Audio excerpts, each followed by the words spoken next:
dia de novo, bom dia a todos e todas, muito obrigada a todos por participarem de mais um evento.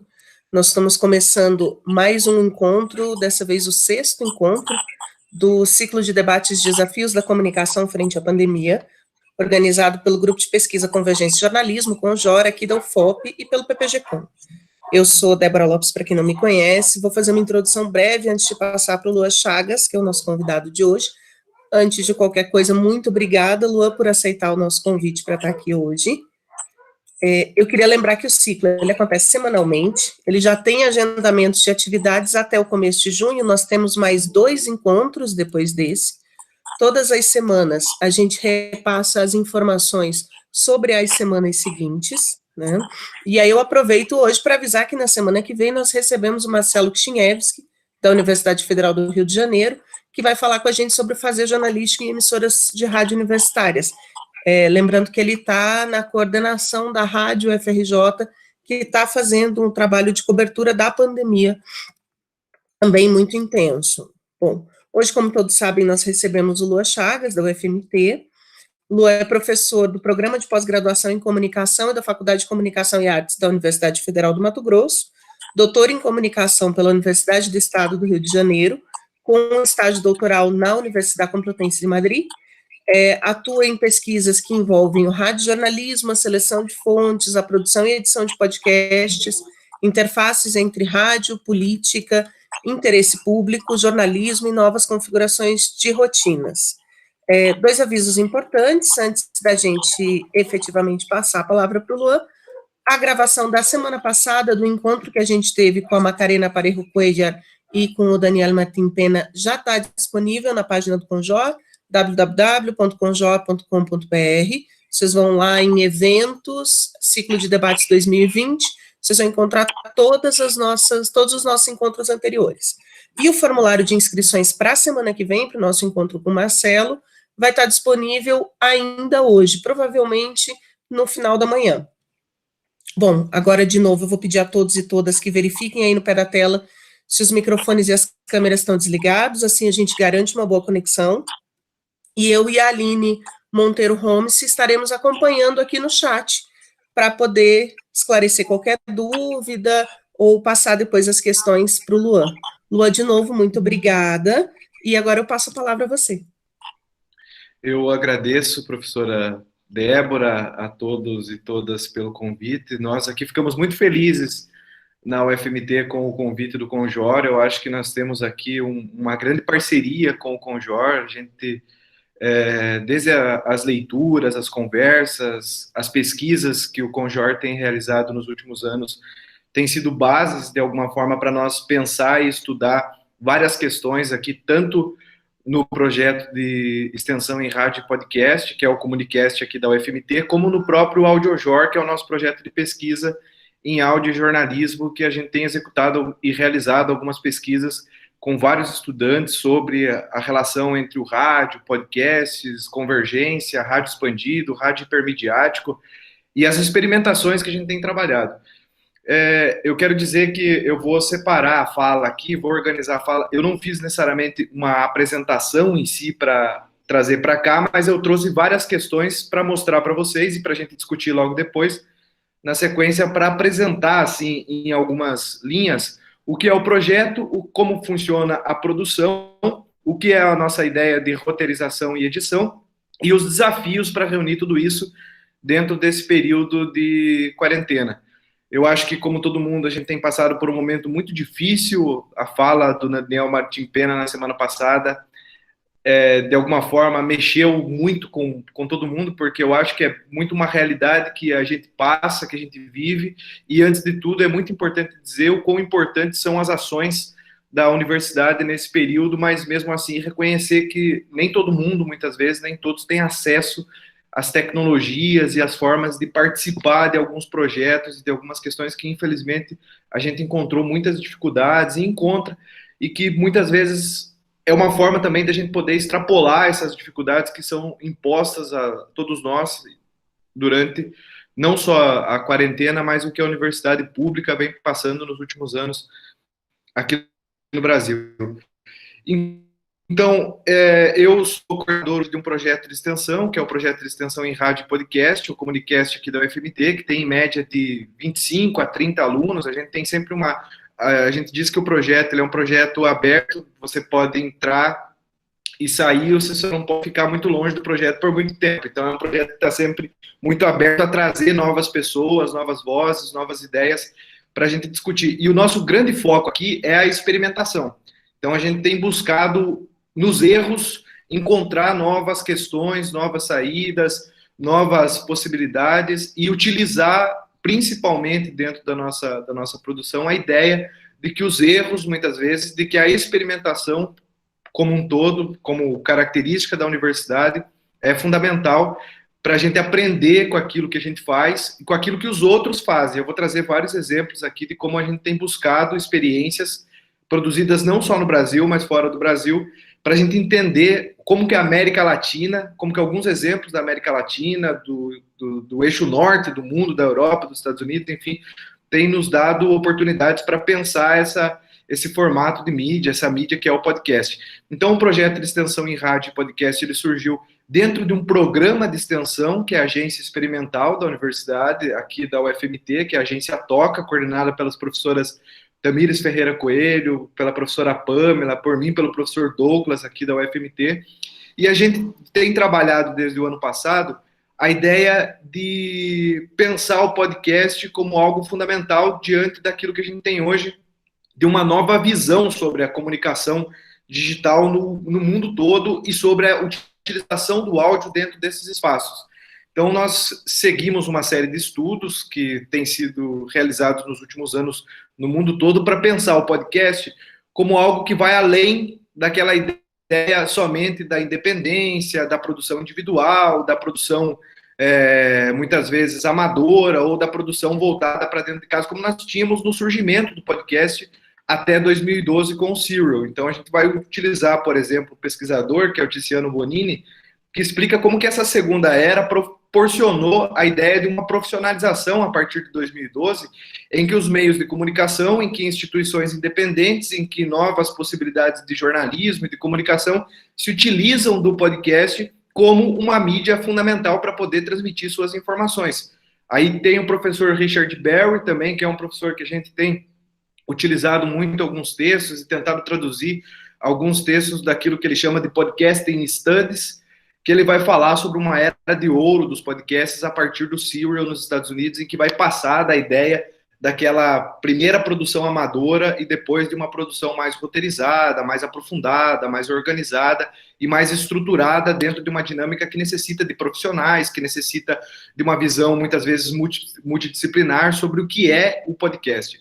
Nós trabalhamos aqui com autores brasileiros que têm nos trazido muitas questões e muitas questões que são fundamentais para entender hoje o que é o podcast. Nós consideramos que o podcast é parte daquilo que a gente chama de rádio hipermediático e rádio expandido, já aqui a pesquisa da Cristina Lopes sobre rádio hipermediático e do professor Marcelo Kistinevski sobre rádio expandido. Então, a gente não pode deixar de considerar que o podcast é uma mídia que surge das características e da linguagem do que o rádio nos proporciona há mais de 90 anos, há 100 anos no Brasil. Ou seja, então a gente tem aqui a utilização do podcast, muitas vezes, no formato narrativo, muito dentro daquilo que o rádio sempre fez com grandes reportagens, com produções aprofundadas, com rádio documentário, com rádio jornalismo, ou, por exemplo, com a ficção, com o projeto ficcional, com radionovela, muito dentro daquilo que a radionovela nos trouxe por muito tempo na história do rádio.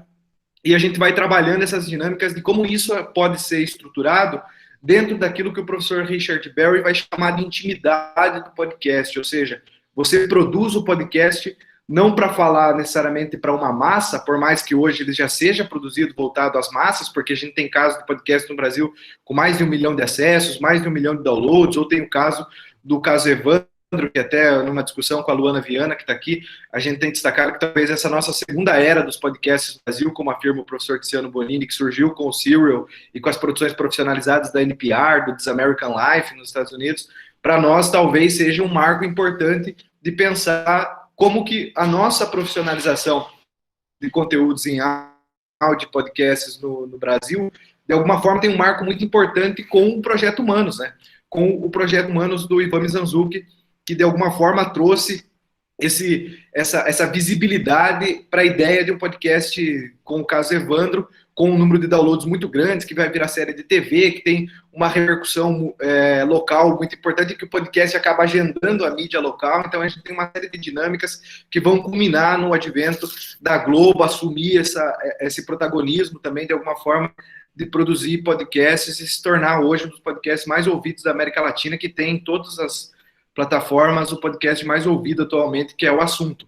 Então, nós temos tentado estudar isso dentro do projeto de extensão em rádio e podcast para trabalhar conteúdos um pouco mais aprofundados. Então, a gente não produz podcasts aqui que são organizados dentro de uma mesa de debate ou daquele formato clássico, mas, na verdade, que, no mínimo, mesclem a ideia do podcast narrativo e de uma produção editada, roteirizada, construída com várias vozes e que possa repercutir a partir dessa experiência de escrita sonora.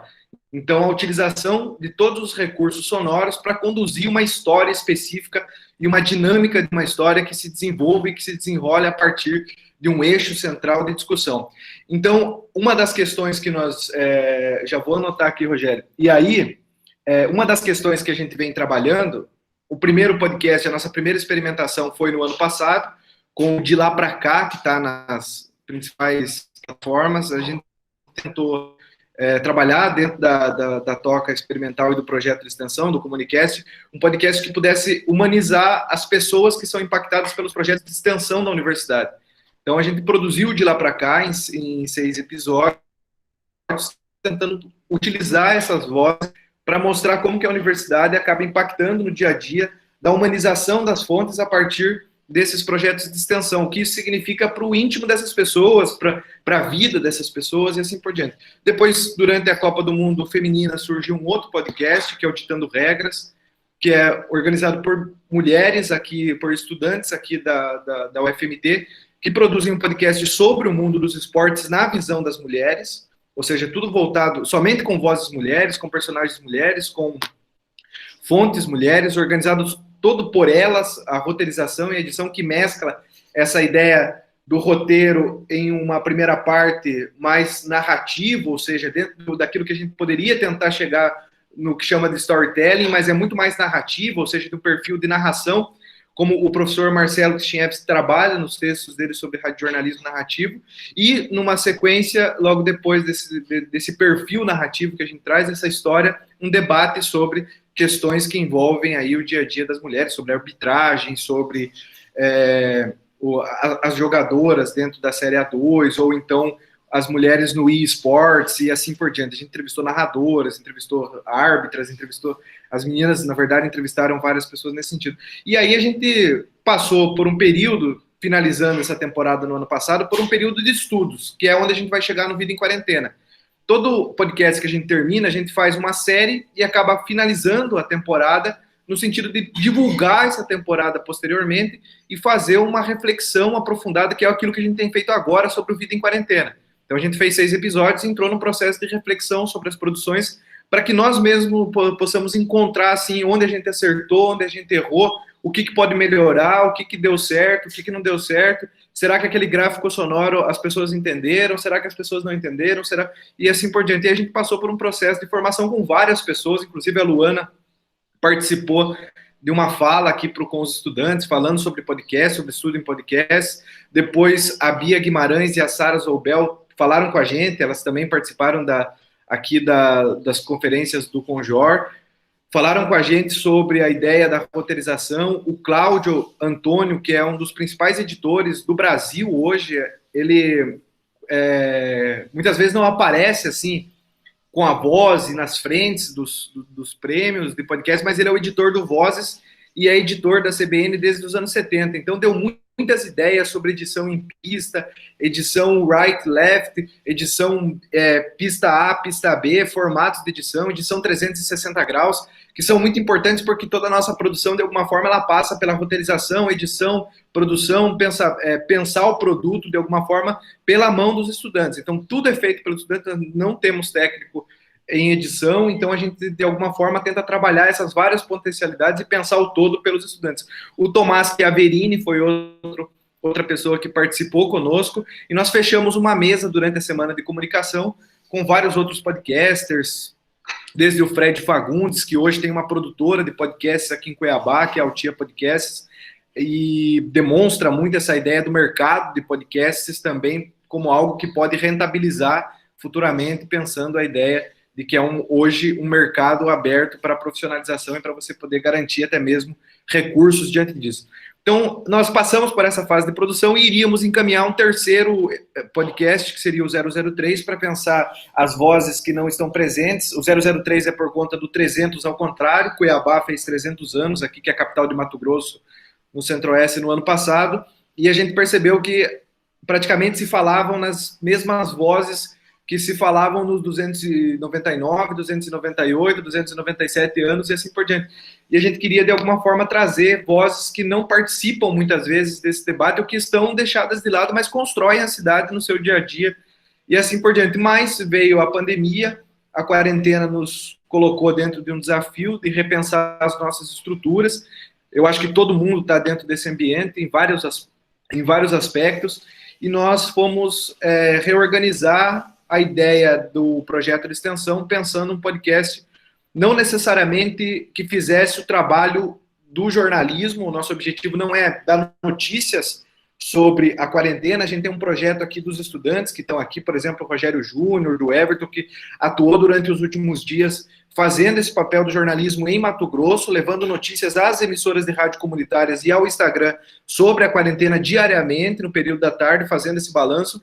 Mas nós não tínhamos esse propósito, então a gente não queria fazer aquilo que o jornalismo já está fazendo incansavelmente, de acabar trazendo informações, detalhes sobre essa questão relacionada à pandemia, e não queríamos também só dar dicas para as pessoas, porque a gente acha que o jornalismo já está fazendo isso no seu cotidiano, e os meios de comunicação já estão, de alguma forma, falando para as pessoas: fiquem em casa, lave as mãos, use máscara, tome cuidado com isso, tome cuidado com aquilo, que a gente acha que é muito importante nesse período e que é fundamental que se tenha. Mas o que a gente queria era justamente, então, trazer uma nova visão sobre a ideia da quarentena, mas trabalhando alguns temas mais sensíveis de alguma forma e trabalhando essa sensibilidade desses temas a partir de uma lógica das experiências que as pessoas estão passando durante esse período de quarentena. Tentando trabalhar questões relacionadas, por exemplo, a quem está fora do país. Nós fizemos um primeiro episódio já. Aí a gente se reuniu, na verdade, antes de entrar nos episódios, a gente se reuniu por meio do Google Meet e fez uma série de discussões, e os estudantes foram debatendo, até que a gente chegou nessa ideia de produzir o Vida em Quarentena para retratar as histórias de diferentes vozes, diferentes realidades, desde aqueles que têm casa, os que não têm casa, os que estão no interior, os que não estão no interior, trabalhando com duas frentes. O nosso objetivo era entrar no podcast, mas não só atuar dentro da perspectiva do podcast.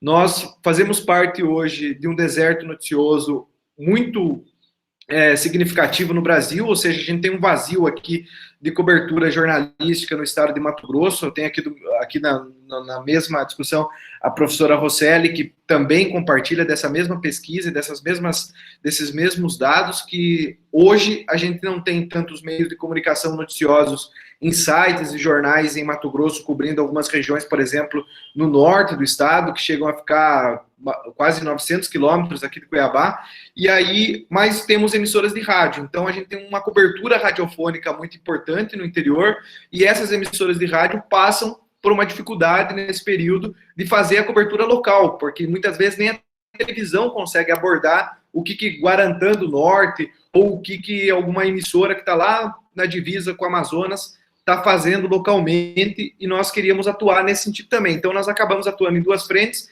A primeira é o combate à desinformação, levando informações pelo WhatsApp, construindo podcast, tratando das histórias no meio do podcast, mas a outra questão é o combate à falta de acesso à informação. E aí nós fizemos uma parceria com a Associação Brasileira de Rádios Comunitárias, aqui de Mato Grosso, e algumas emissoras comerciais do interior, que são emissoras de pequeno porte, que não têm condições de cobrir esse período de quarentena por falta de profissionais, ou por muitas vezes até mesmo por não ter condições de saber como que funciona essa ideia do que está acontecendo. E nós enviamos boletins de minutos quarentena para essas emissoras de rádio, a partir daquilo que a gente já tem produzido com os estudantes. Então, o projeto mais ou menos surge dessa forma, o Vida em Quarentena está disponível dentro dessas diferentes plataformas e no envio das rádios comunitárias. Aí a produção dela, que é um outro tópico que eu quero entrar, essa produção é toda pensada pelo conjunto de estudantes. Nós jogamos tudo isso dentro de uma plataforma que é o Google Drive. Nesse Google Drive a gente consegue ter um panorama daquilo que está sendo produzido. Eu vou apresentar para vocês aqui como que a gente tenta se organizar na nossa dinâmica.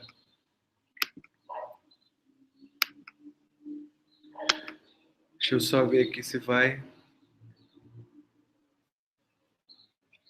transmitir para vocês. E aí a gente acaba dentro dessa... Estão conseguindo enxergar?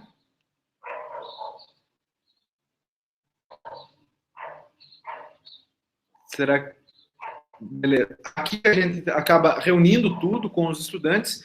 Um dos nossos estudantes, que é o Victor Arias, formou uma ideia de um roteiro de tarefas do que a gente teria pelas próximas semanas, porque a ideia seria produzir 6 episódios semanalmente, que a gente pudesse ter uma média de tempo aí entre 30 a 40 minutos para produzir esses episódios, para pensar esses episódios, roteirizar eles, editar, gravar, editar e publicizar os episódios, porque o podcast demanda desse último passo, que é você dar a dimensão de visibilidade para ele de alguma forma nas redes, usar hashtags, redes sociais e assim por diante.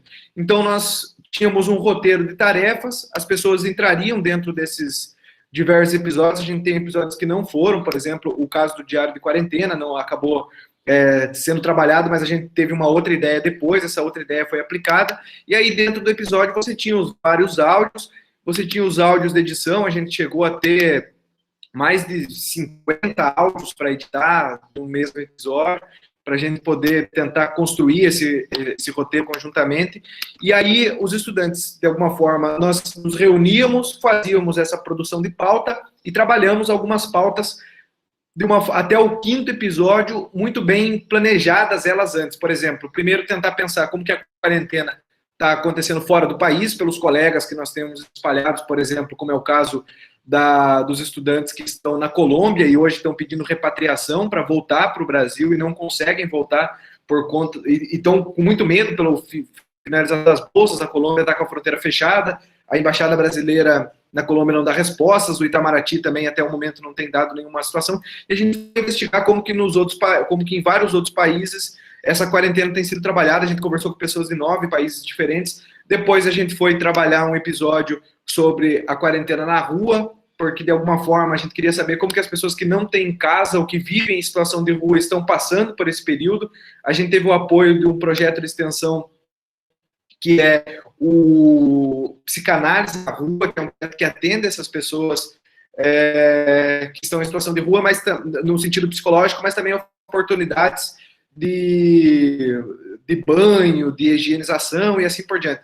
Depois a gente acabou percebendo nesse episódio que seria muito interessante trabalhar com os voluntários. Tem um grupo de voluntários no WhatsApp aqui em Cuiabá com mais de 300 pessoas que acaba atuando nesse sentido. A gente conseguiu constituir dentro desse roteiro, e aí eu já falo um pouco mais sobre o roteiro, a história do João, que acabou morrendo durante a quarentena, não por coronavírus, mas tem lá o Rodrigo, que é um dos voluntários, e o Rodrigo passa os seus dias acompanhando pacientes terminais que são portadores de HIV, e ele, dentro desse acompanhamento, ele passa horas e horas do dia somente atendendo essas pessoas e atendendo muitas vezes esses pacientes terminais nos últimos momentos da vida deles. Então o Rodrigo acabou nos trazendo uma história muito rica, muito triste, muito rica, claro que no sentido da comunicação, mas, sabe, muito no sentido... Só para responder a pergunta da Giovana, nós entramos em contato por meio dos projetos, e uma das moradoras em situação de rua, que é a Maria, que eu não vou identificar o nome dela aqui, que a gente identificou como Maria dentro do episódio, a Maria tem celular. Então a Maria, a gente conseguiu entrar em contato com ela, porque ela se torna uma das lideranças da população em situação de rua aqui em Cuiabá, e foi com ela que a gente conseguiu conversar, mesmo sem sair de casa. O nosso princípio era não sair de casa para nada nesse sentido, e a gente conseguiu conversar com a Maria nos deu os detalhes sobre outros moradores em situação de rua, e a gente transitou entre esses projetos que estão atendendo muito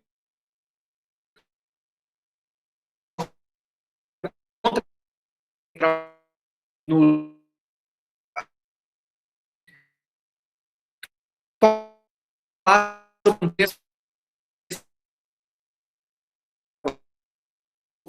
falar e trazer essa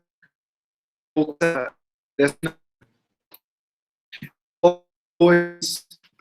Deixa eu ver que tá.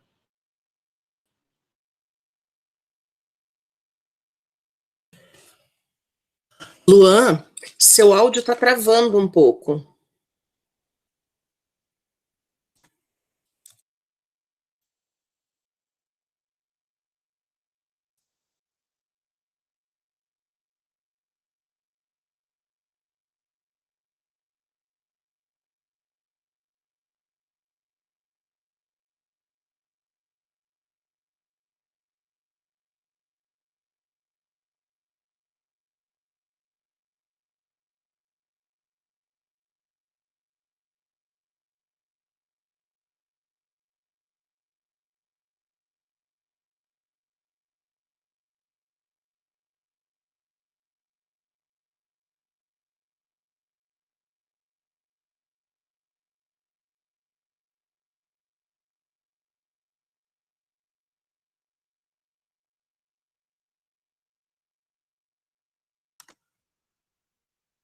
Bom, gente, enquanto eu vou tentar fazer o contato com o Luan para ver se ele consegue reconectar, coloquei o link do Twitter do Comunicast para quem quiser participar, acessar enquanto ele não vem e dar uma olhada no material que ele estava falando.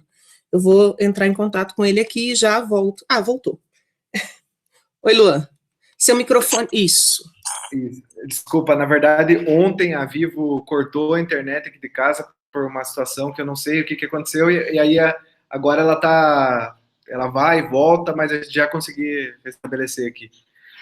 E aí a Vivo, ela acabou, enfim, tendo uma série de problemas aqui no prédio, e normal durante essa situação também. E aí, pessoal,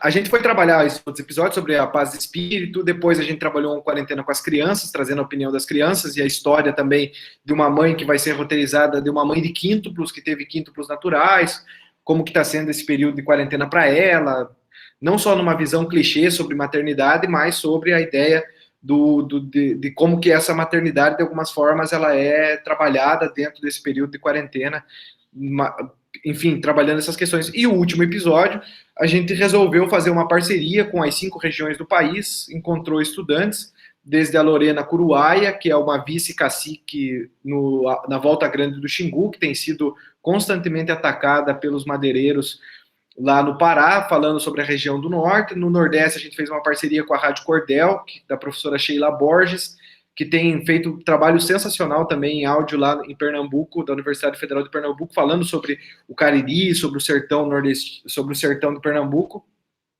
e o Agreste de Pernambuco. E aqui no Sudeste, a gente fez uma parceria com a Agência Mural das Periferias, que tem trabalhado com áudio e podcasts, e o Marcos Furtado, que é um estudante de graduação que trabalha com freelance dentro das comunidades e favelas do Rio de Janeiro. E lá no Sul, com a Mayara Maier e o Victor, da Universidade Estadual do Centro-Oeste, da Unicentro, que está na cidade, uma das cidades mais pobres do sul do Brasil, e que falou com uma família que não era alfabetizada, ou seja, o pai e a mãe não sabiam ler, e tinham que auxiliar os filhos, mesmo sem internet no interior, a estudar no modo à distância que propõe o governo do estado. E aqui, no Centro-Oeste, nós temos várias comunidades quilombolas. Nós encontramos uma fonte para falar sobre a quarentena nesse Brasil desigual, uma professora que é diretora de uma escola quilombola, que leva, inclusive, o nome da avó dela, a escola quilombola aqui na comunidade Mata Cavalo, para falar sobre essa desigualdade de condições dos quilombolas. Então, a gente trabalhou esses 6 episódios, tentou produzir dessa forma, mesmo que não à distância, mas o que a gente considera conjunta, E aí a gente entrou nessa etapa. Depois da produção e de seleção das vozes, nós tínhamos as entrevistas, os estudantes faziam todas as entrevistas ou por WhatsApp, ou por telefone, ou gravando via Skype. Em alguns casos, a maior parte delas aconteceu por WhatsApp, porque em algumas regiões é difícil, em alguns locais é difícil você ter acesso à internet, como tem aqui, por exemplo, como na Volta Grande do Xingu, ou como aqui mesmo na comunidade de Mata Cavalo, nem sempre você vai conseguir uma conexão à internet estável para poder fazer essa entrevista de forma contínua.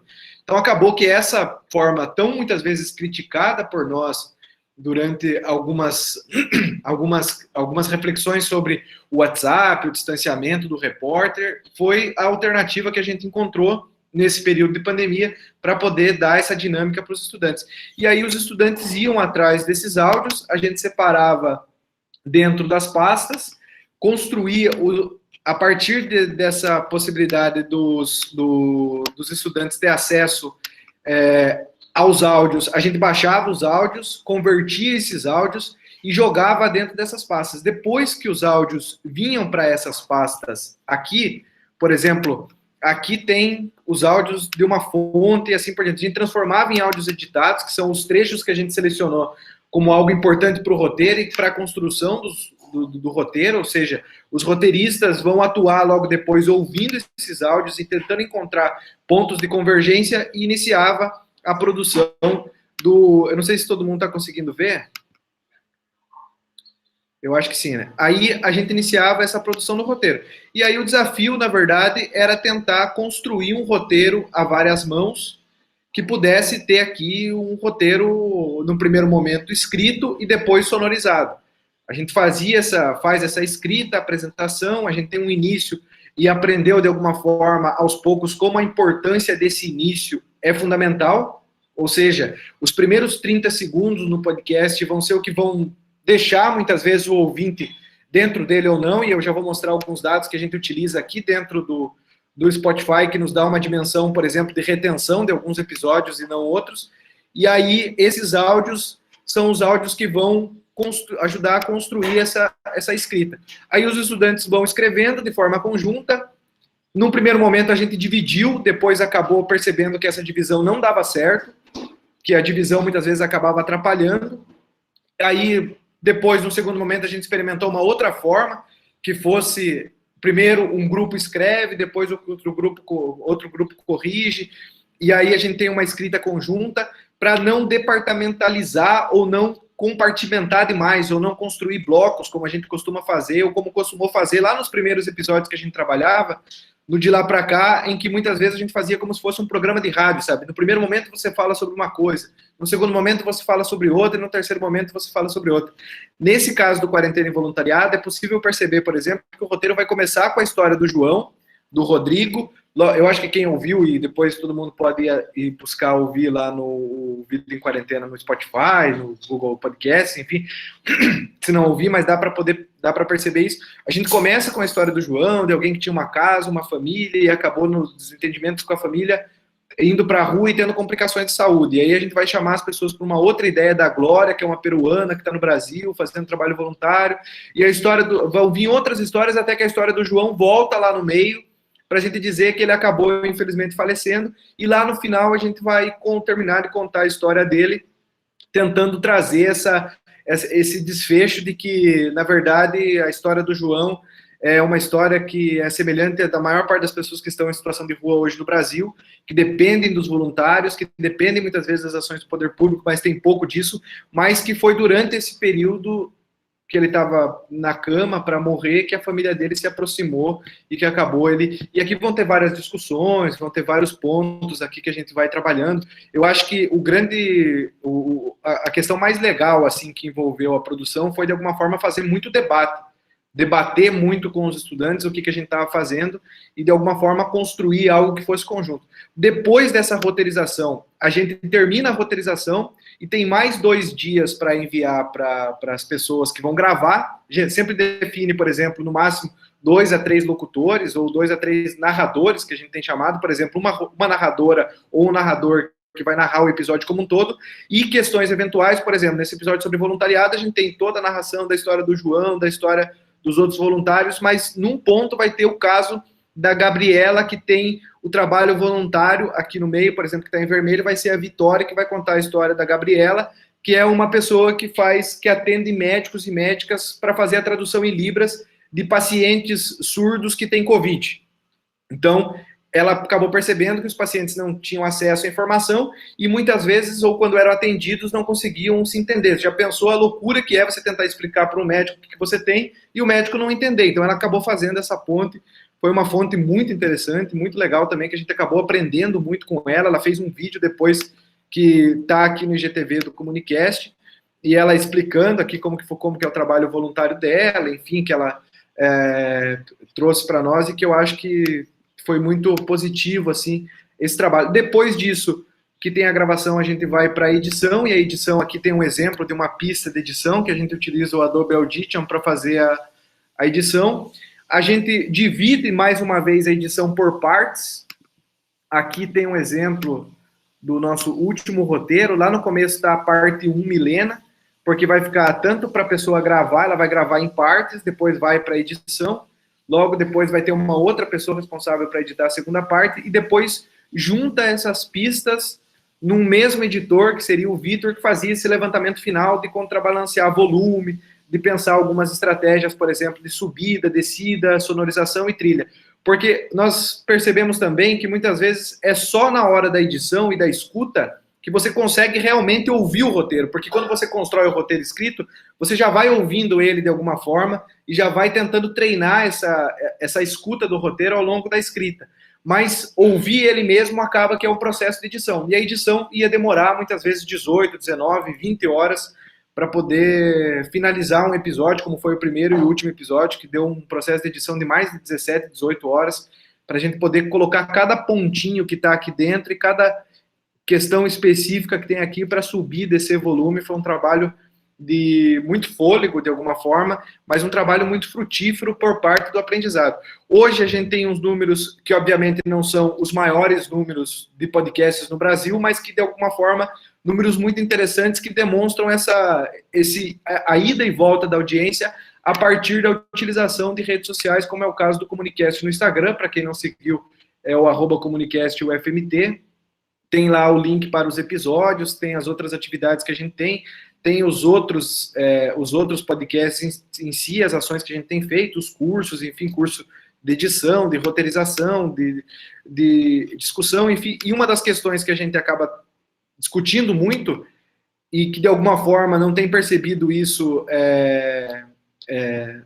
tem tentado perceber isso em conjunto com outros podcasters, que é a retenção, ou seja, a ideia de que quem começa ouvindo vai até o final de alguma forma, para a gente poder trabalhar melhor e reorganizar melhor as nossas estruturas. Mas a gente tem muito pouca preocupação em si com a audiência do podcast. A gente tem mais preocupação com essa ideia da experimentação e do envio para as rádios comunitárias. Depois que finaliza todo o roteiro, corta determinadas questões, constrói um outro modelo específico para as emissoras. Hoje, por exemplo, a gente tem uma emissora de rádio da capital, aqui, que é o caso da Capital FM, que é uma das principais emissoras de rádio, que transmite semanalmente na sua aba de podcasts e no Jornal da Capital os podcasts da UFMT, os podcasts produzidos pelos estudantes. Mas não é só a emissora de rádio, porque acaba que pelo WhatsApp é onde a gente constrói a nossa relação, como, por exemplo, aqui a quarentena dos estudantes que estão na Colômbia e pedem a repatriação, porque acaba que não é só as emissoras, nesse caso aqui da capital, que acaba reproduzindo. Nós temos uma lista hoje de 42 emissoras que recebem os produtos tanto do Vida em Quarentena, como do Minuto Quarentena, que estão espalhadas pelo interior de Mato Grosso, Goiás e Mato Grosso do Sul e Rondônia. Essas emissoras que são ligadas à Associação Brasileira de Rádio Comunitária transmitem ao longo das suas programações muitos conteúdos. Elas têm recebido muitas formas, seja do Vida em Quarentena, seja da UFRJ, que a gente acaba enviando para eles os áudios das produções da Rádio Universitária coordenada pelo professor Marcelo Kistinevski, que seja a produção, por exemplo, do Nós de Casa, lá da Federal do Maranhão, com a professora Isane, sejam as produções aqui da Agência Mural das Periferias e da Rádio Cordel, a gente acaba sendo uma forma de envio e de difusão para essas emissoras que hoje estão totalmente afetadas também pelo período da quarentena, pela cobertura local, e por ter, de alguma forma, um conteúdo diferenciado, sabendo que o rádio é hoje um dos meios de comunicação que cresce o seu consumo durante o período da quarentena.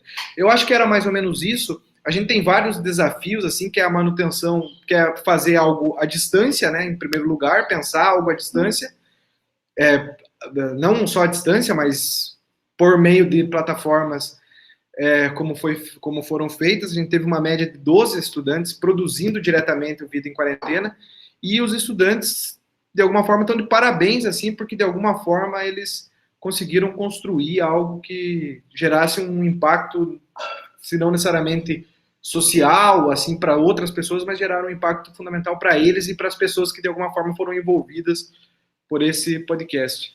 E aí eu acho que dá para abrir para perguntas, né, sobre isso. Só respondendo... Nós já temos algumas aqui, Lua, desculpa te cortar, a gente busca fazer em áudio, porque depois o texto ele não fica anexado quando a gente colocar no YouTube. Então, por isso que eu tento fazer as questões em áudio, né? Aí tem uma questão lá do Rogério Júnior, lá no início, que pergunta: professor, é possível fazer e veicular podcasts em rádios tradicionais? Eu creio que sim, Rogério. Depende da formatação, sabe? Nós formatamos um episódio voltado para a rádio, né? Quer dizer, desculpa, voltado para a plataforma de streaming. Ou seja, a gente vai...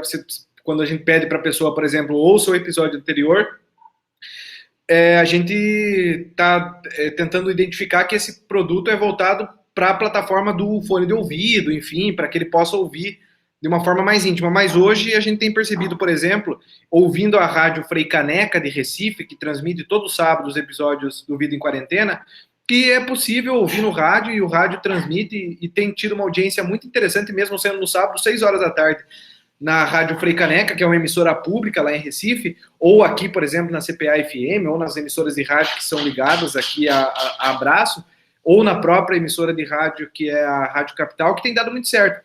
Eu acho que falta, hoje, a gente pensar conteúdos mais narrativos, como a gente já vê em alguns outros países, que utilizam esses conteúdos narrativos, mesmo nesse período de cobertura. A Cadena SER, por exemplo, tem um boletim diário na Cadena SER na Espanha tem um boletim diário sobre a quarentena, falando sobre a Covid-19, e no final, todos os dias, tem muitas vezes roteiros dramatizados, produções, claro, que não dá pra gente comparar e exigir das emissoras de rádio brasileiras durante esse período de quarentena, que estão diminuindo o número de profissionais, que façam a mesma coisa. Mas, se a gente transitar na esfera da possibilidade, é possível, né? É possível. Nós temos também algumas questões que dizem mais respeito às práticas, tá? Tem uma questão da Ana Carolina Felizardo, ela pergunta: quando é gravação por ligação, por telefone, vocês usam um aplicativo que grava a chamada, ou como vocês fazem? A gente usa um aplicativo. A gente usou um aplicativo para gravar com a Maria, por exemplo, que é uma das moradoras em situação de rua, porque foi a única pessoa que a gente gravou por telefone numa ligação direta, porque ela não tinha WhatsApp, enfim. E aí a gente foi gravar por telefone, mas a gente gravou por um aplicativo que deu um problema. O aplicativo depois tinha que pagar ele para poder baixar o áudio. Então virou uma loucura, porque como que a gente ia tirar o áudio? Aí gerou um problema muito sério, porque daí teve que colocar um outro cabo no computador para captar. Depois eu tinha gravado o áudio por um gravador no Viva Voz, não deu certo, enfim. Todas aquelas questões que são problemas que envolvem essa questão do dia a dia do repórter. Eu já passei por muitas coisas no dia a dia de rádio, durante o período que eu estava indo para a rua todos os dias, mas nunca tinha passado por essa questão de, não sei, depender diretamente de alguns recursos, e aí você está atuando junto com os estudantes, que é uma outra dinâmica, que não é a mesma formatação, porque quando eu estou no rádio, trabalhando lá no meu cotidiano como jornalista, eu meio que internalizo algumas práticas e vou produzindo. Quando você trabalha com os estudantes, tem um processo de aprendizagem, de reflexão. Eu acho que é muito importante de ter esse timing, sabe? Que muitas vezes acabam acontecendo essas coisas e tem que entender, a gente não é um momento de cobrar ninguém, né? E acaba acontecendo. Então aconteceu isso, depois a gente achou uma outra forma, mas a maior parte dos áudios era tudo pelo WhatsApp mesmo, ou então feita a gravação via Google Meet, Skype, com outras pessoas que podiam e tinham acesso a isso. Depois, esses áudios, a gente trabalhava eles o que dava para trabalhar. O caso da Maria, a gente fez o máximo que pôde dentro do Audition, que é o Ctrl-Shift-P, que é aquela ideia de você selecionar um ponto que você quer tirar, você dá um Shift-P, que é você imprimir aquele áudio que você quer melhorar, e aí você seleciona tudo, dá um Ctrl-Shift-P, e você acaba limpando o áudio todo por um comando de edição, né?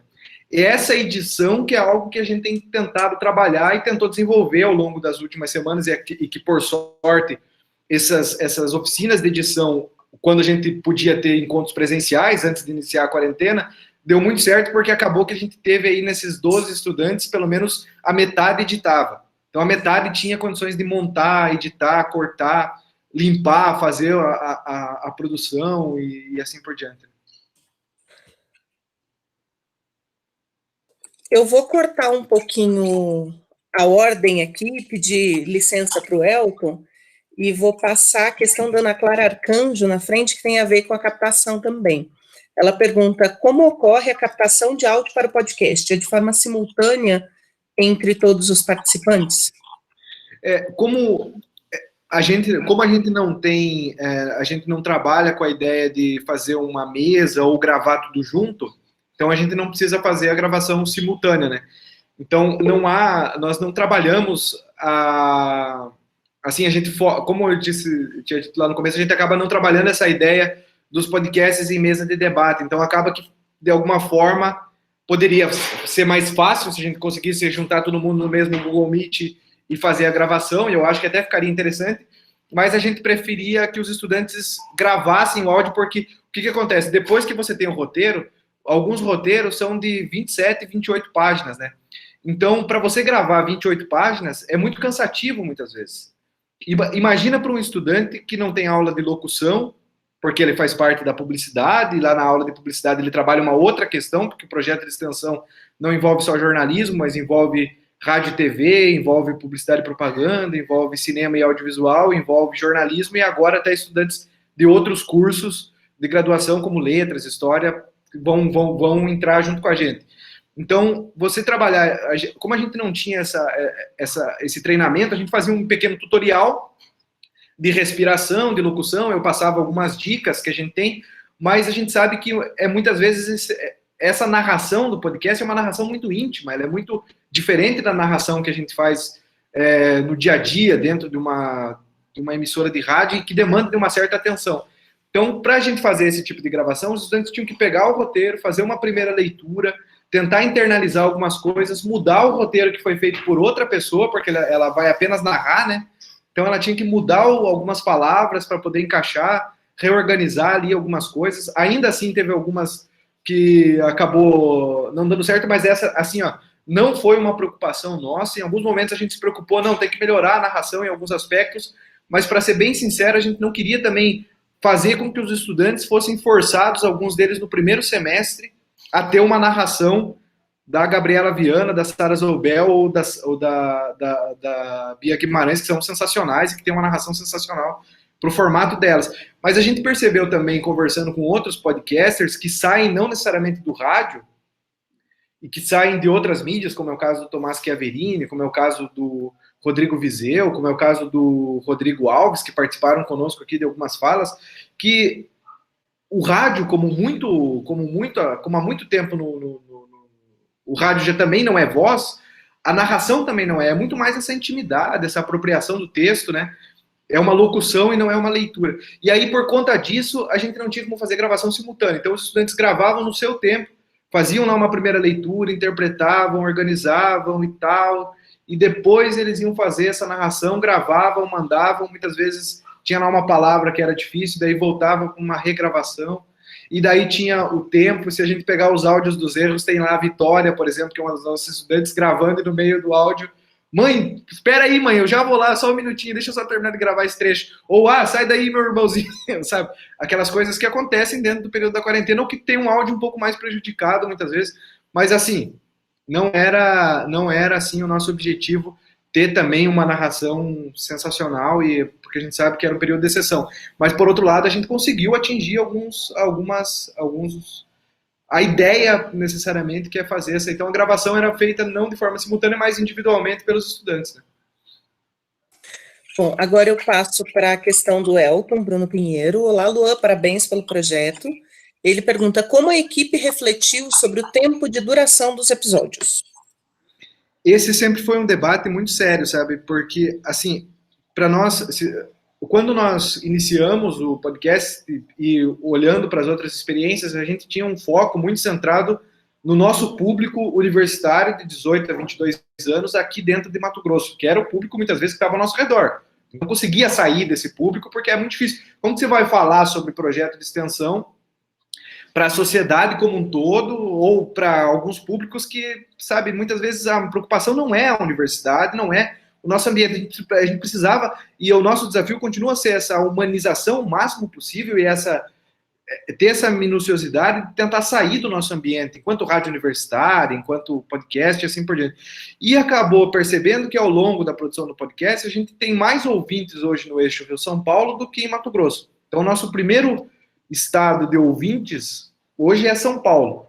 Os nossos ouvintes que eram de 18 a 22 anos passaram para os 35 a 42, sabe? Porque tem lá o podcast sobre as crianças, que acabou levantando muito essa ideia, ou dos voluntários, ou dos moradores em situação de rua, que mudou um pouco esse perfil. Então a gente produziu o primeiro episódio, terminou o roteiro, gravou, falou, nossa, tem 1 hora de episódio, o que a gente vai fazer agora? Vai voltar atrás, vai construir 2 de 30 minutos, ou vai deixar o de 1 hora? E foi uma reflexão constante, porque o nosso objetivo era ter no máximo 30 minutos.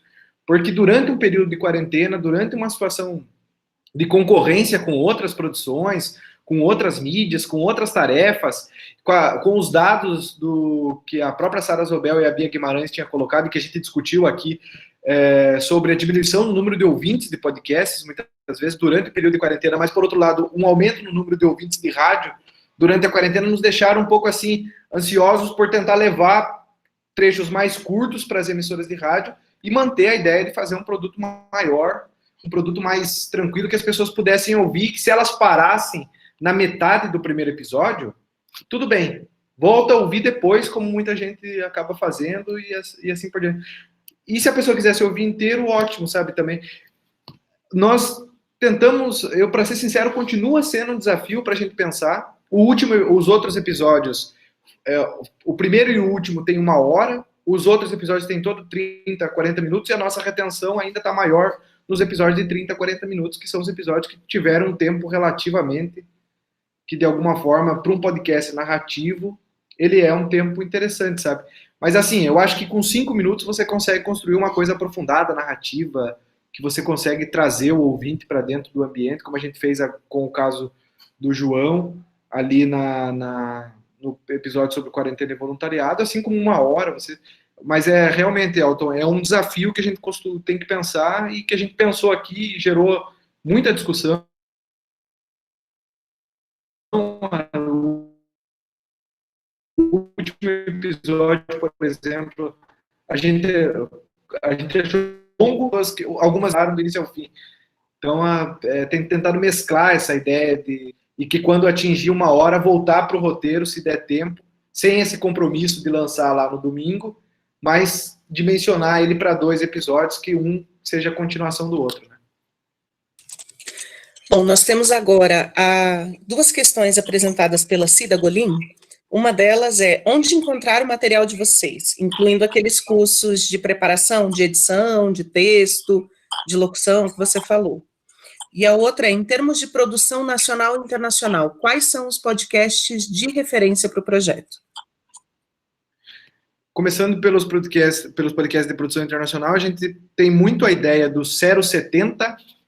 O 070 é um podcast universitário também, produzido lá na Colômbia, que é algo muito interessante, que de alguma forma é um podcast que tem, deixa eu só abrir aqui, tem chamado a atenção pela forma com que ele se apresenta, mas é claro que fora do país a gente tem vários exemplos. Deixa eu só compartilhar. Hoje o This American Life e o... Ah, não, tá aí, a professora já mandou o link. O This American Life e o... Deixa eu só compartilhar só um minutinho. O This American Life e os podcasts da NPR são podcasts de referência. O Rádio Ambulante é outro podcast que, de alguma forma, com o Daniel Alarcon, tem sido um podcast que nos chama muita atenção. Esse aqui é o 070, que é um podcast da CEPER Uniandes e da Uniandes, que é a Universidade Nacional de Los Andes, que tem um podcast sensacional sobre essa construção. Eles têm uma produção sobre as manifestações do ano passado com a construção da edição de áudio, em que você consegue entrar no ambiente de uma forma muito legal e que a gente quer explorar mais isso agora nas próximas temporadas e nas próximas produções, como construir esse áudio 360, sabe? E como sonificar as nossas produções, ter o máximo possível de voz e áudio e menos a nossa, como faz o Radio Diaries, que é um diário de rádio, tentando trabalhar esses áudios de uma forma mais pela perspectiva dos estudantes. Aqui na nossa página você vai encontrar as nossas atividades. Nós fizemos todos os cursos internamente no ano passado, os cursos de edição, de roteirização, enfim. A gente pretende fazer essa reflexão de forma mais aberta. Mais 3 seguidores no Instagram, a gente chega a 1.000 seguidores, então quem for os próximos 3 seguidores vai nos ajudar a chegar a 1.000.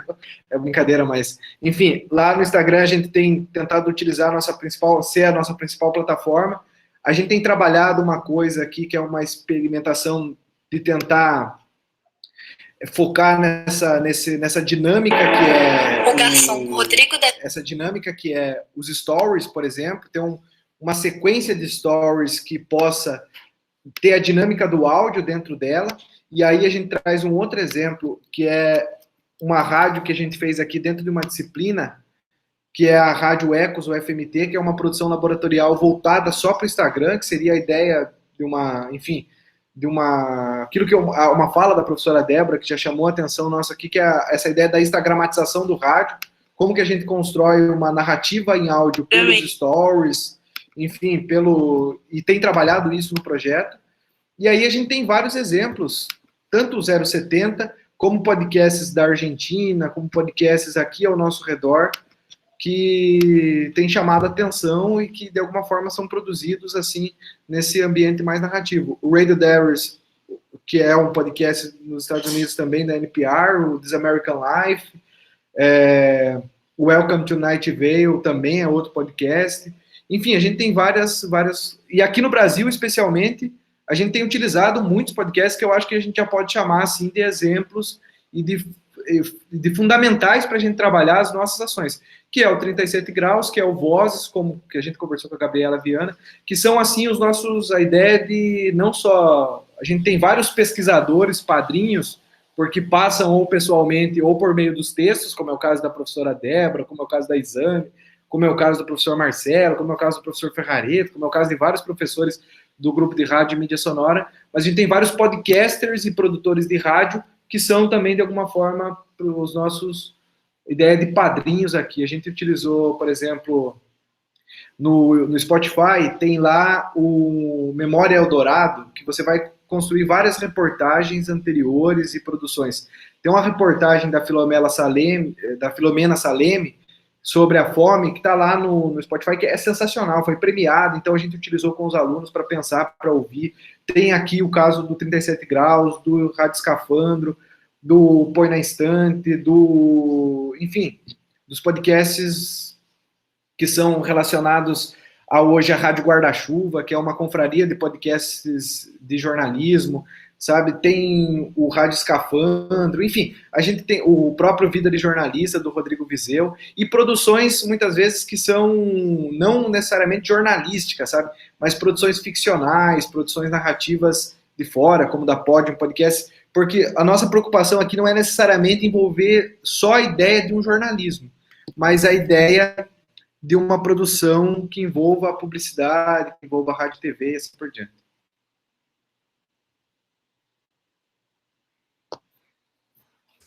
Só me bati aqui porque eu estava buscando os seus links. Bom, temos mais algumas questões. Uma vem do Paulo Roberto Santias. Lua, como você pensa na continuidade dos podcasts, considerando a questão da participação maior de alunos em relação a servidores, jornalistas ou radialistas? Você diz a participação dos... Desculpa, Paulo. Eu acho que me cortou só essa última frase, professora. Seria a participação em relação a servidores, jornalistas ou radialistas. Eu imagino que ele esteja falando sobre a produção. Se não for, Paulo, você me corrige aí. A gente tem duas dimensões, sabe, Paulo? Uma dimensão é uma preocupação muito grande que nós estamos na universidade com a ideia dos estagiários, sabe? Eu acho que a substituição da mão de obra do trabalho de jornalistas, publicitários, profissionais por estágio, ela é muito complicada também. A gente precisa garantir o estágio é uma forma muito interessante. Eu fui estagiário, aprendi muito lá na Rádio Cultura de Guarapuava, foi a rádio que me abriu portas para o jornalismo radiofônico, mas a gente precisa tomar um cuidado, muitas vezes, para não substituir a mão de obra, porque os estagiários são verdadeiros repórteres, verdadeiros editores, produtores, numa dimensão total, muitas vezes, apenas pela questão da mão de obra de trabalho, e isso é muito preocupante. Mas aqui dentro do projeto de extensão, essa produção dos estudantes, ela se tornou necessária porque nós chegamos num nível de precarização que não tem técnico mais. E nós estamos pedindo e solicitando os técnicos, porque os técnicos são fundamentais nas disciplinas, no conjunto de produções de outros professores, de outras ações, porque pense, nós aqui do projeto de extensão, e você sabe como funciona, né, Paulo? No projeto de extensão é mais tranquilo relativamente se a gente for pensar a ideia de que necessita que o estudante edite, que o estudante produza, que o estudante passe por esse conjunto. A nossa ideia é que, de alguma forma, o estudante tenha um aprendizado tanto da produção, de pensar o produto do início ao fim, sabe? Ele precisa pensar a produção, ele precisa pensar o roteiro, e quando for construir o roteiro, ele já tem que saber que precisa inserir ali no roteiro determinados pontos, porque quando alguém for editar, muitas vezes ele vai editar em um outro momento, quando ele for editar, ele sabe como essa edição funciona, sabe? Ele sabe como aquilo, de alguma forma, precisa ser afetada pelo roteiro. A gente, nos últimos tempos, tem percebido que, por exemplo, e faz uma reflexão muito grande aqui, que a edição é uma construção textual tão fundamental quanto o roteiro. Então, é uma construção de texto, quando você escolhe determinados áudios e não outros, determinados efeitos e não outros, ou editar por pista ou não editar por pista, ou programa A, ou programa B, ou assim por diante. Então, essa edição, o estudante precisa, de alguma forma, entender como funciona o Audition, como funciona o Sony Vegas, como funciona o Audacity, que é um programa gratuito, como funciona o Final Cut, como funciona o Adobe Premiere e assim por diante, sabe? Mas dentro das disciplinas não há muitas vezes esse tempo para que o estudante possa dimensionar essa produção dele em conjunto com a edição. Nós temos feito isso de uma forma muitas vezes até corrida, se assim posso dizer, porque sem um técnico específico lá para fazer esse processo de edição, para acompanhar o estudante, para ensinar muitas vezes o estudante também em conjunto com o professor, acaba dificultando a produção. Eu concordo com você, eu acho que é uma reflexão a se fazer, e o estudante não substitui o profissional. Ele precisa aprender aquilo, mas ele está no processo de aprendizagem, que inclusive o profissional, o técnico, é parte do processo de ensino-aprendizagem. Eu edito desde que eu entrei no rádio, mas, sabe, eu não posso só eu fazer esse papel, quando na verdade a gente tem um conjunto de pessoas, até porque o professor de rádio jornalismo não é um professor que eu não ensinei tudo para eles aqui, eles vêm, ninguém acaba, eu sou muito duvidoso, inclusive, dessa ideia do ensinar e o outro só aprender. Eu acho que a gente acaba aprendendo junto, e eu vou dizer que eu aprendi muito com os estudantes, porque eu não sou professor dos estudantes de publicidade, eu não sou professor dos estudantes de rádio e TV, e não sou professor de uma boa parte dos estudantes de jornalismo que estão dentro do projeto, muitas vezes. Então, eles trazem o aprendizado lá do jornalismo de revista, lá das teorias do jornalismo, da teoria da comunicação, da teoria das mídias digitais, das reflexões sobre literatura, que são fundamentais para, dentro do rádio, a gente poder aplicar essas questões.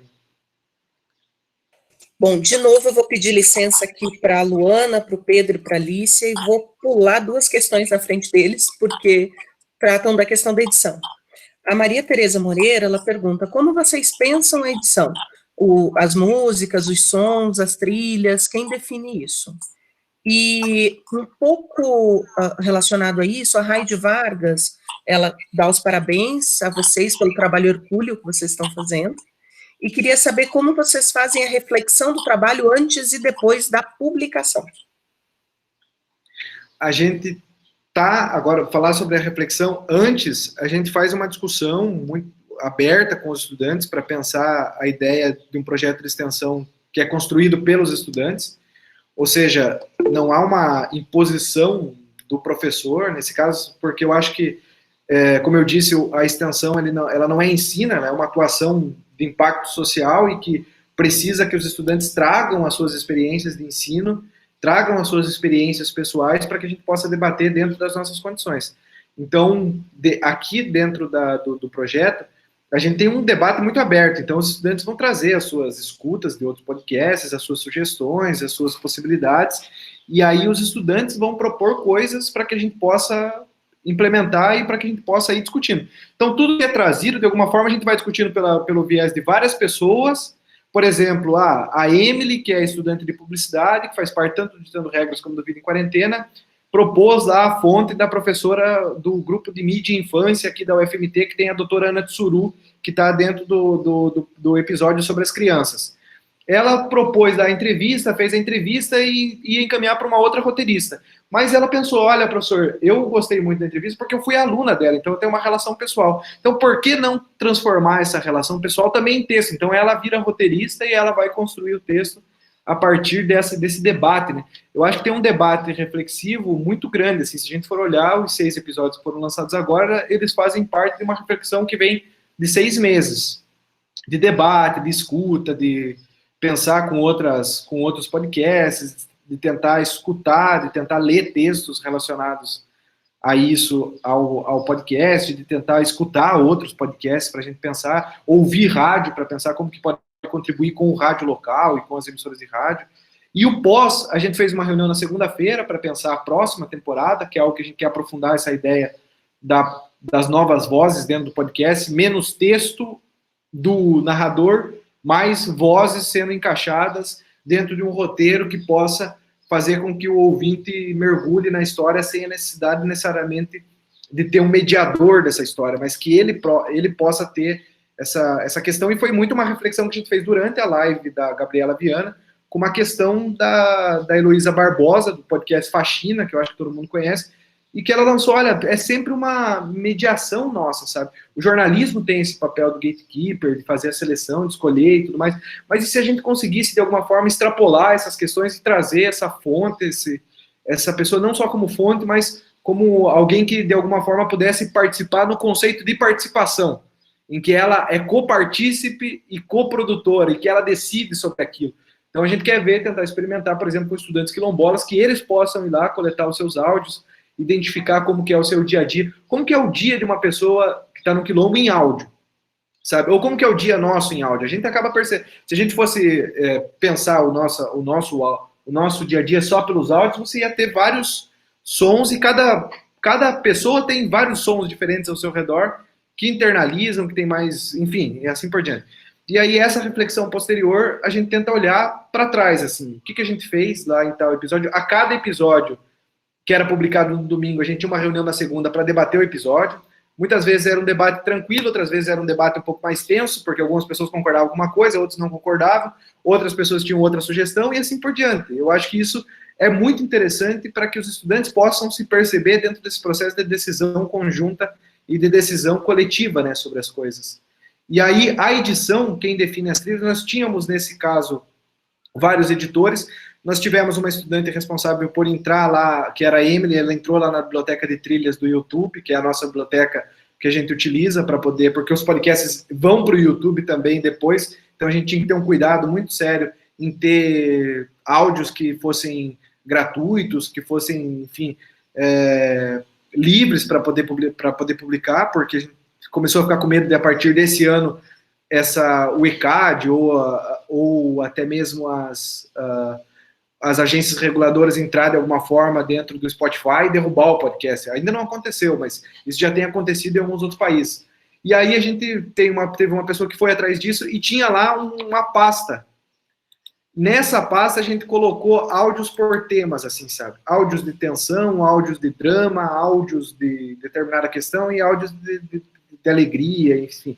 A gente tinha mais ou menos uma ideia para não perder tempo na hora de produzir o podcast, mas, obviamente, chega aquela hora que você está editando, você coloca o áudio, você pensa o áudio no roteiro, mas quando vai ouvir, o áudio não dá certo, não funciona, fica muito estranho, ou a fonte fica muito dramatizada quando não era necessário dramatizar, e você tem que substituir, e aí o editor vai ficar responsável por fazer essa substituição e apresentar depois o episódio pronto, e depois a gente vai ouvir mais uma vez antes de publicar. Sempre o sábado à noite, nas últimas semanas, ficou um pouco mais abarrotado, porque ou o sábado de manhã ou à noite a gente tinha que ouvir esses episódios e tentar pensar, né, como que ficou o episódio. E aí é muito entre nós. Se a gente se emocionou, tá legal. Se a gente gostou, se a gente viu que de alguma forma mexeu entre nós ali, tudo bem. Mas se ficou cansativo até para nós, imagina para quem não é, né? Se para a mãe da gente fica cansativo, imagina para quem vai ouvir assim no seu dia a dia, né? Bom, Luan, mais ou menos nesse sentido, a gente tem uma questão da Luana Viana. Ela pergunta o seguinte: Luana, na live que você fez com a Gabriela do Vozes da CBN, ela disse que gravar à distância impossibilitava certas estratégias narrativas, como, por exemplo, a descrição de ambientes. Quando você começou a planejar o podcast com os estudantes, vocês pensaram sobre como contornar essa falta de descrição para o ouvinte? A ênfase nas histórias de vida pode ser uma estratégia para suprir a falta de descrição visual? Exatamente, Luana. A nossa estratégia foi trabalhar perguntas mais abertas com as fontes e com os entrevistados, com as entrevistadas, porque o que acontecia? Como a gente não tinha como saber, por exemplo, a gente imagina, a gente está muito curioso para ter uma descrição e para ter uma ideia dessa sonorização da comunidade Mata Cavalo ou da Volta Grande do Xingu. Até tinha essa possibilidade, mas sem a entrada lá, sem a ida para esses locais, sem essa presença, infelizmente fica muito difícil e não teria como. Então, o que a gente acabou apostando e fazendo com os estudantes? É que a gente tivesse o máximo possível de detalhes sobre as pessoas, sobre as vozes que a gente iria entrevistar, para que a gente pudesse fazer esse cenário descritivo ao invés do local, da subjetividade, sabe? Daí, no texto, a gente tentar trabalhar tudo isso. E foi o que a gente fez com a Adriane. A Adriane, por exemplo, que é a professora quilombola, ela tem uma relação direta com a escola, porque a avó dela foi uma das pessoas que lutou na comunidade quilombola Mata Cavalo, e que os antepassados dela lutaram pela regularização da terra, lutou para ter uma escola, morreu, e hoje a neta dela é diretora da escola que ela sonhava.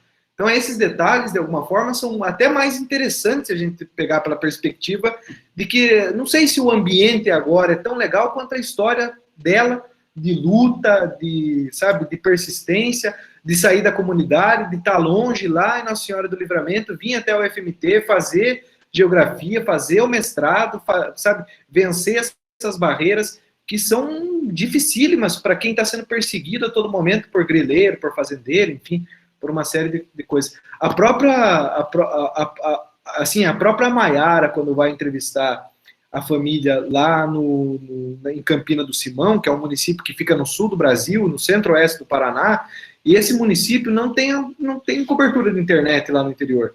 E se fosse só a internet, tudo bem, os estudantes não têm celular. Mas se os pais também não sabem ler, sabe? Como que eles vão fazer essa mediação que prega o Estado nas suas propagandas, como se a internet chegasse a todo mundo? Ou como que um profissional de saúde de um município tão pequeno, que sequer tem equipamento para trabalhar no seu dia a dia, vai atuar durante o período de uma pandemia? Essa ideia do medo, da individualidade, da subjetividade durante a quarentena é algo que a gente tentou, de alguma forma, explorar, porque o Rodrigo, que é o episódio do voluntariado, é uma fonte que eu tô louco para, assim, sair daqui de casa para saber como que é o dia a dia dele, porque como que uma pessoa vive para acompanhar outras pessoas, sabe? E muitas vezes pacientes terminais. Então, são detalhes que muitas vezes a gente tentou, de alguma forma, trabalhar nessa perspectiva mais pessoal. Bom, eu vou agora, então, fazer, a gente tem 5 questões ainda, uma delas é minha, eu não aguentei. Eu vou fazer essa minha porque ela tem a ver com a questão da narrativa que a gente estava falando, aí depois a gente vai para o Pedro, para a Kelly, para a Alice e para a Ellen, tá? Antes, um comentário em relação a essa sua fala, que eu gostei muito, talvez seja um momento da gente pensar a construção narrativa, descolando um pouco da ambientação espacial e pensando uma ambientação emocional, né, até porque as pessoas estão muito afetadas emocionalmente. A quarentena está mudando a nossa noção de normal, como a gente costuma dizer. Isso tem que mudar a noção de normalidade na narrativa sonora também, né? Lua, está me ouvindo? Tá. Aí, a questão. Uma das experimentações no jornalismo sonoro que particularmente me encanta são os gráficos sonoros. Aí a minha questão é, como foi a experiência de trabalhar com eles, nessa composição da narrativa, e na análise que vocês fizeram depois, que você falou, como vocês perceberam o uso desses gráficos sonoros? Se foi um uso interessante, se não foi, enfim. O gráfico sonoro é outra experiência que a gente tem tentado trabalhar desde o de lá para cá. A gente fez um gráfico sonoro sobre o número de jovens negros mortos de lá para cá no primeiro episódio, e no último episódio agora a gente fez um gráfico sonoro sobre a subida dos casos do coronavírus durante as semanas que a gente produziu os episódios, sabe? Tem sido um desafio muito grande para nós pensar o gráfico sonoro, porque de alguma forma, toda vez que a gente vai construir o gráfico sonoro, a gente entende que ele dá certo na medida do possível, de que somos nós os produtores, mas a gente ainda tem muita dúvida sobre se as pessoas entenderam realmente o que significava, como que ele funcionou, se ele funcionou ou não funcionou. Mas a ideia é tentar ter o máximo possível de dados transformados em gráficos, sabe? Não em gráficos, não só gráficos muitas vezes, mas nos próprios relatos. Hoje é possível, por exemplo, e se a gente dimensionasse sobre a ideia da síndrome respiratória aguda grave, a partir dos vários sons de respiração, e a respiração vai ficando mais ofegante a partir dos números que a gente vai apresentando, sabe? Eu acho que não necessariamente só construir com pontos sonoros poderia ser uma alternativa. Eu, sinceramente, a gente está estudando isso de uma forma mais aprofundada ainda, porque a gente quer ver como que outros gráficos são construídos, como é o caso do laboratório da BBC, da própria NPR, porque o interessante é que a gente vê que cada vez mais vai ser uma alternativa sair da narração, da explicação em si, sabe? Quanto mais a gente conseguir explicar pelo som e explicar por poucas palavras algo que o ouvinte vai entender dessa dimensão que ele faz pelo signo sonoro, vai ser melhor. E aí é algo que a gente tentou experimentar agora. Na medida do possível, eu acho que deu certo, no sentido de que as pessoas conseguiram entender que o crescimento dos áudios, o crescimento do número de casos, a partir do sinal sonoro que a gente colocou, que é um sinal sonoro do batimento cardíaco, quando a pessoa está lá, por exemplo, num aparelho de batimento cardíaco dentro de um hospital, mas a gente vê que existem outras possibilidades que a gente precisa explorar com mais calma, sabe?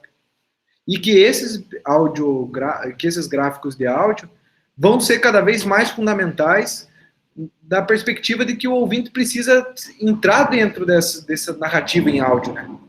Porque só dizer os dados, a gente sabe que o áudio, ele muitas vezes mais atrapalha do que simplifica quando a gente fica trazendo vários dados ao mesmo tempo e que vão ser mais cansativos, por mais que o podcast tenha essa possibilidade de você ir e voltar.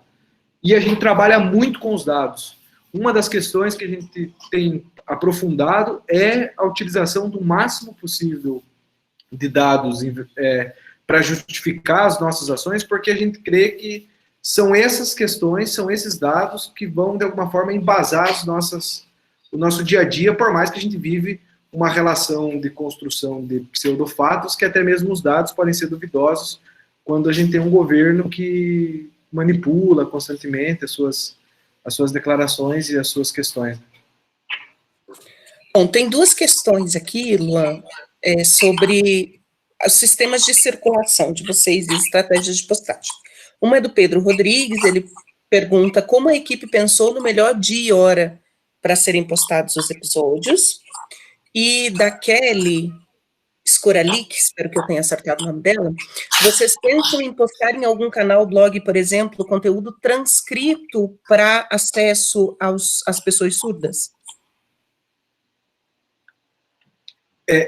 A transcrição para as pessoas surdas é algo que a gente já pensou quando a gente falou com a Gabriela, porque a Gabriela nos deu uma oportunidade de fazer uma ideia do podcast e de fazer o vídeo com a tradução em Libras, mas a gente não aprofundou, não conseguiu aprofundar a ideia da acessibilidade pela própria falta de tempo mesmo, sabe? E aí, uma das questões que a gente quer tentar, não só dos episódios que estão transcritos agora, já, dos episódios feitos pelo Vida em Quarentena, mas todas as nossas produções anteriores, para que a gente possa dar acessibilidade. O ano passado a gente fez uma parceria também aqui em Cuiabá, na cobertura da VNL, da Liga das Nações de Vôlei, em que a parceria principal que chegou na utilização do áudio para transmissão da Liga das Nações de Vôlei foi a parceria com o Instituto dos Cegos, né? Mas é algo que ainda vai ficar para a gente fazer e que realmente a gente quer ampliar, porque o número de pessoas que têm tido acesso a partir da fonte que a gente teve com a Gabriela foi muito grande e até uma demanda que a gente tem aqui.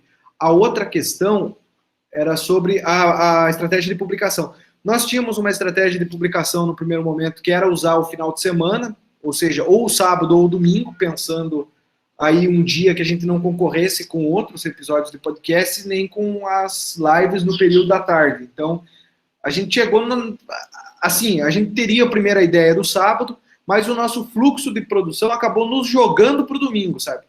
Então, o domingo de manhã, a gente acabou tentando criar uma relação da ideia de que, primeiro, as pessoas estariam, de alguma forma, em suas casas, e que o domingo de manhã tenderia a ser um dia que elas não deixariam necessariamente para o trabalho, poderiam construir um consumo informativo. E o detalhe é que a maior parte dos nossos ouvintes, eles vieram no domingo, porque a gente lança no domingo, e o domingo até sexta-feira ele vai ter uma queda de escuta a partir da divulgação nas redes sociais realizadas no domingo. O único episódio que a gente extrapolou o limite foi o último, que deu um trabalho enorme, porque reunia 6 correspondentes das 6 regiões, e que a gente lançou na segunda-feira pelo atraso mesmo do episódio, que deu um branco em todo mundo. Durante a semana não conseguimos, o roteiro não andava, a gente teve uma certa dificuldade para construir algumas narrativas e pensar uma linha do roteiro, e ele foi na segunda-feira, mas a gente acabou pensando isso. E a estratégia de circulação, ela ficou entre as listas de WhatsApp.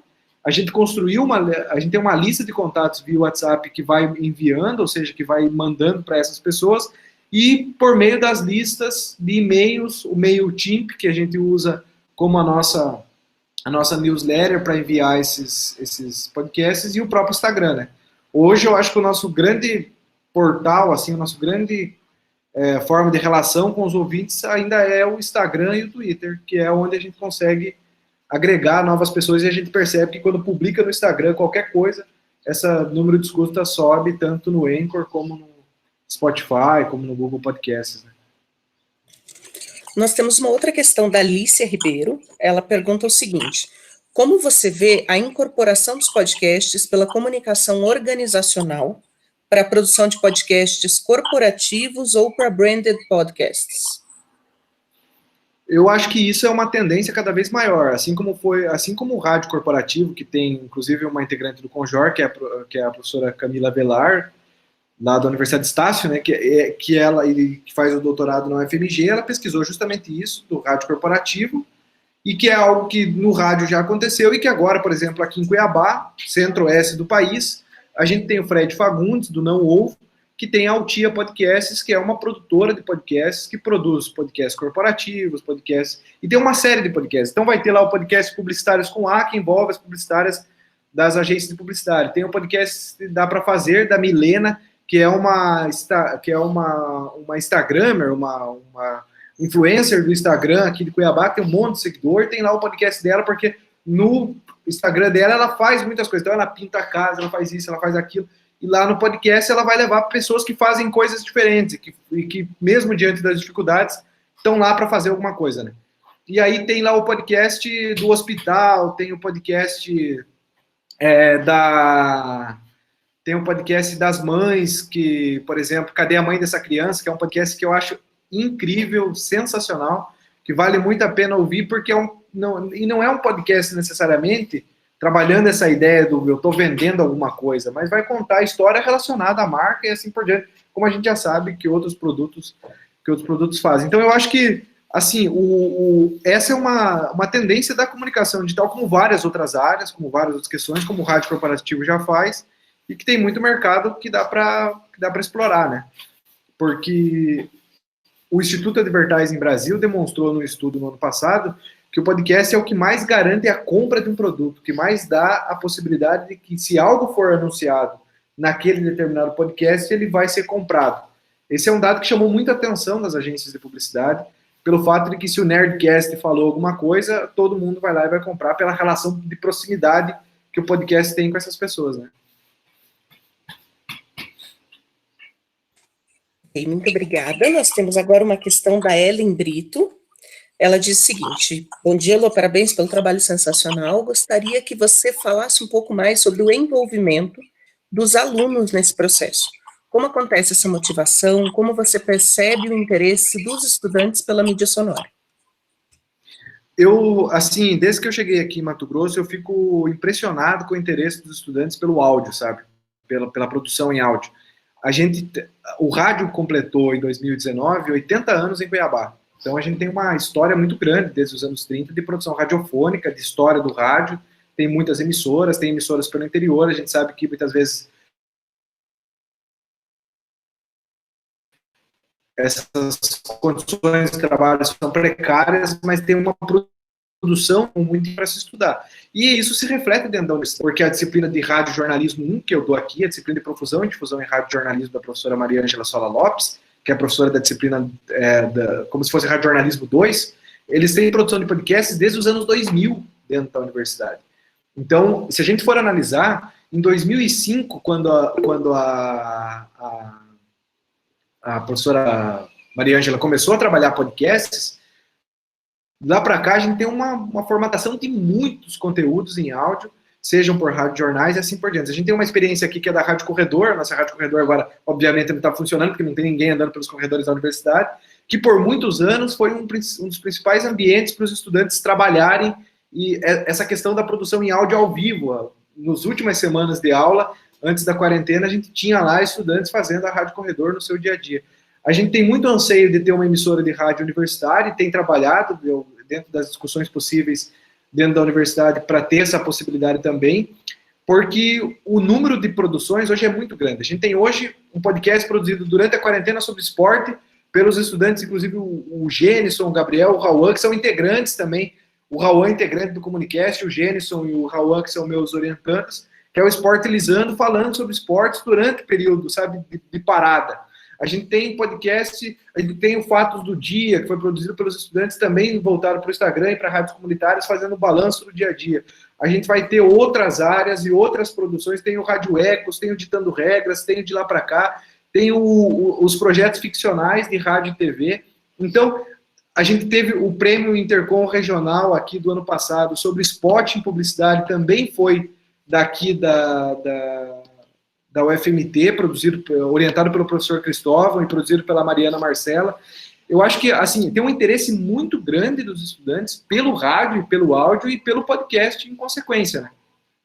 Que é o que eu acho muito interessante, porque é uma nova perspectiva, muitas vezes são novas ideias, e eu tenho aprendido muito com as ideias que os estudantes trazem, e não necessariamente com a ideia somente de uma produção voltada ao jornalismo em si, mas muito voltada tanto ao jornalismo, como é o caso do Rádio Ecos, mas voltada, por exemplo, ao ficcional, como é o Cos Stream. Se você acessar o Cos Stream, é uma Netflix das produções audiovisuais do curso de cinema e audiovisual, que agora tem lá uma aba podcasts do curso de rádio, TV, cinema e audiovisual aqui da UFMT. Então, eles montaram uma ideia do Cos Stream para pensar um Netflix das produções audiovisuais da universidade, que vai lançar uma plataforma tendo lá os áudios também inseridos. Então, eu fiquei muito impressionado desde que eu cheguei aqui por esse interesse, muito por conta das profissionais. Eu acho que tem uma mão muito forte de uma pesquisadora de rádio aqui, que é histórica para todos nós,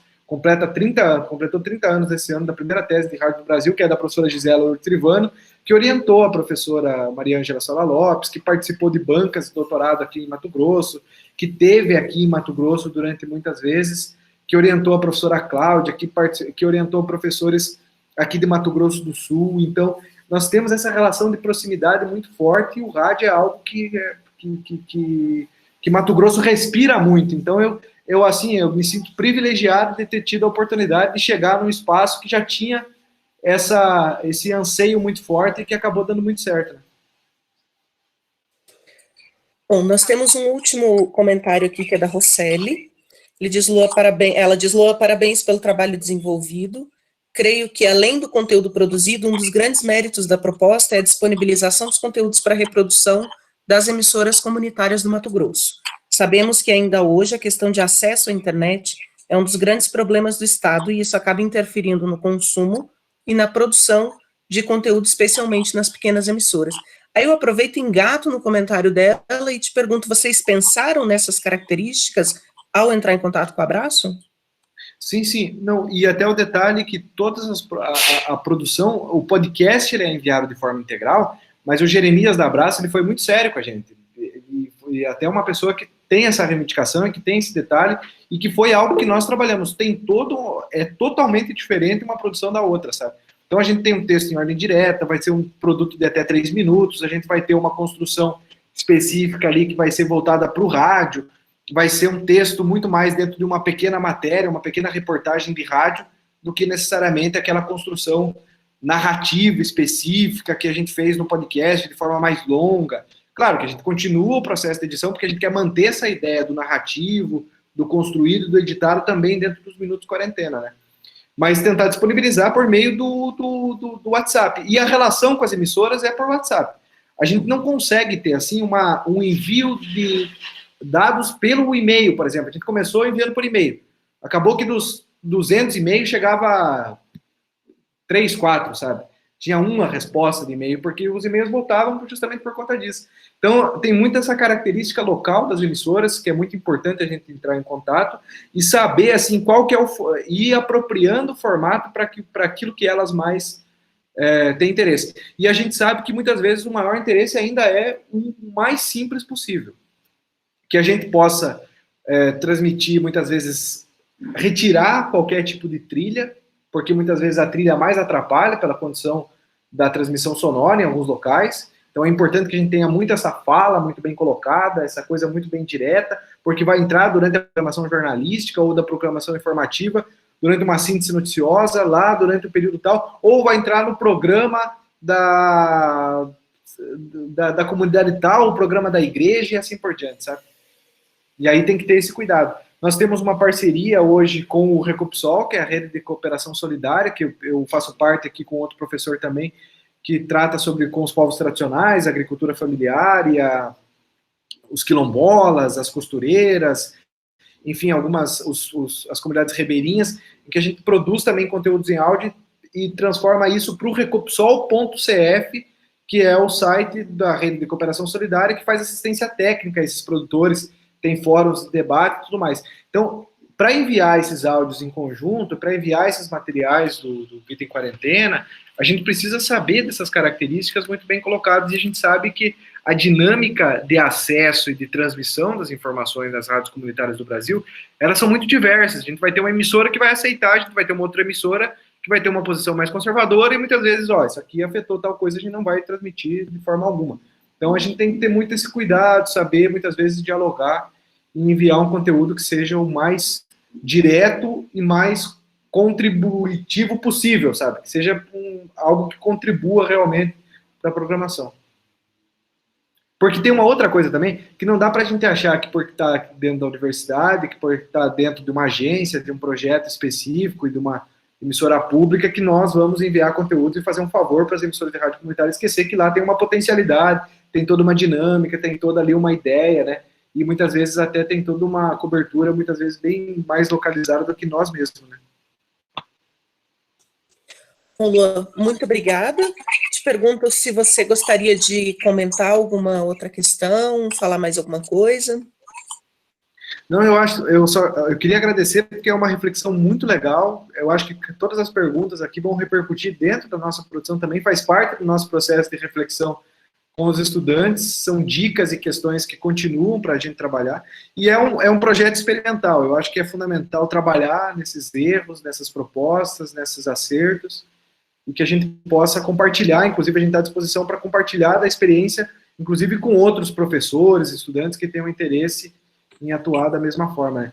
Quem quiser e puder, pode nos seguir lá nas redes sociais, o @comunicastufmt, e ouvir o Vida em Quarentena, é só procurar Vida em Quarentena no Spotify, no Deezer, no Google Podcasts. Bom, então, de novo, muito obrigada. Foi um debate extremamente produtivo. Aproveito para dizer também que, durante a sequência da sua fala, foram vários elogios ao trabalho de vocês, depois eu vou te repassar tudo direitinho. E lembrar todo mundo que na semana que vem a gente tem o 7º encontro do ciclo de debates Desafios da Comunicação frente à Pandemia, que a gente vai receber o professor Marcelo Kchinievski, da Universidade Federal do Rio de Janeiro. Então, acho que é isso, gente. Nos vemos na semana que vem, e ainda hoje a gente vai disponibilizar o vídeo dessa conferência lá na página do grupo de pesquisa. Tá bom?